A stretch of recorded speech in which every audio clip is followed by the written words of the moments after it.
திமுக ஆட்சி அதிகாரம் இருக்கு, பணபலம் இருக்கு. பழனிசாமி கம்பெனிகிட்ட பணபலம் இருக்கு.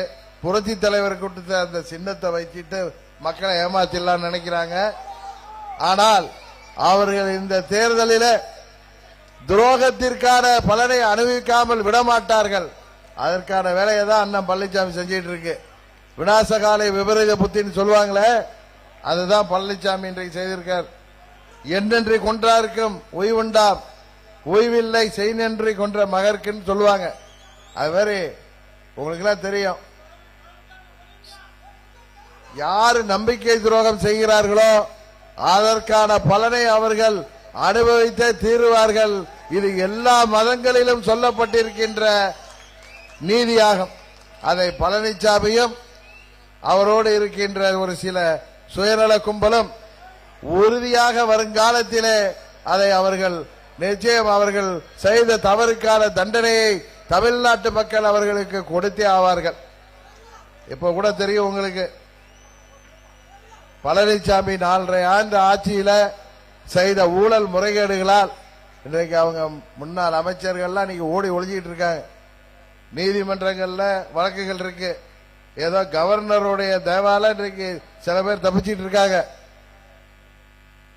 திமுக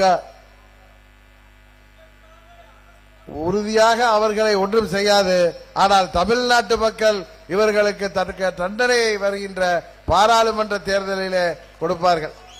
ஏன்னா அண்ணன் ஸ்டாலின் பழனிசாமி செய்த துரோகத்தால் ஊழல்களால் மக்கள் கோபப்பட்டு திமுக திருந்தி இருக்குன்னு அவங்களுக்கு ஆட்சியை கொடுத்தாங்க. ஆனா திமுக நாங்கள் திருந்தவே மாட்டோம் என்பதை உறுதிப்படுத்துகின்ற விதமாக இந்த 3 ஆண்டு ஆட்சி நடைபெற்றிருக்கு. அதுல சொன்ன ஏதோ ஒரு 10% வாக்குறுதிகளை தான் அவங்க நிறைவேற்றிருக்காங்களே தவிர 90% வாக்குறுதிகளை 3 ஆண்டுகள் ஆகியும் இன்னும் நிறைவேற்றவில்லை. இப்ப கூட பார்த்திருப்பீங்க, 2 நாளைக்கு முன்னாடி தமிழ் கனவு பட்ஜெட்டுங்கிறாரு, விவசாயிகளுக்கு பட்ஜெட்னு சொல்லி எப்படி தேர்தலுக்கு முன்னாடி 500க்கு மேற்பட்ட வாக்குறுதிகளை சொல்லி நம்ம தமிழ்நாட்டு மக்களை ஏமாற்றி ஆட்சி பொறுப்புக்கு வந்தாரோ அதே போல பாராளுமன்ற தேர்தலில் வெற்றி பெறணுங்கிறதுக்காக பட்ஜெட்டுங்கிற பேர்ல மறுபடியும் மக்களை ஏமாற்றுவதற்கான திட்டங்களை அறிவிச்சிருக்கார். ஏற்கனவே உங்களுக்கு தெரியும், போற இடத்துல எல்லாம் கேட்கிறாங்க மாணவர்களுக்கு புதிதாக 2500 கோடி ரூபாய் ஒதுக்கி இருக்கோம் கல்வி கடன் கொடுப்பதற்குன்னு. ஏற்கனவே 30 வயதிற்கு உட்பட்ட மாணவர்களின் கல்வி கடனை எல்லாம் ரத்து செய்வோம்னு சொன்னாங்களே, அது என்ன ஆச்சுன்னு கேட்கிறாங்க. இதே மாதிரி விவசாயிகள் அவர்கள் பயிர்க்கடன்களை எல்லாம் ரத்து செய்வோம், விளைபொருட்களுக்கெல்லாம் உரிய அடிப்படை ஆதார விலையை நிர்ணயம் செய்வோம்னாங்க. இன்னைக்கு 4வது முறையாக விவசாயிகளுக்கு பட்ஜெட் போட்டிருக்காங்க. அந்த பட்ஜெட்ல ஏதாவது தீர்வு இருக்கா?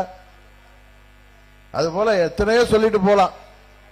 திமுக ஆட்சியில இன்னும் சொல்ல போனா உங்க இந்த நெல்லை மண்டலத்தில் தாமிரபரணி ஆற்றை புனரமைக்க திட்ட அறிக்கை தயாரிப்பதாக சொன்னாங்க.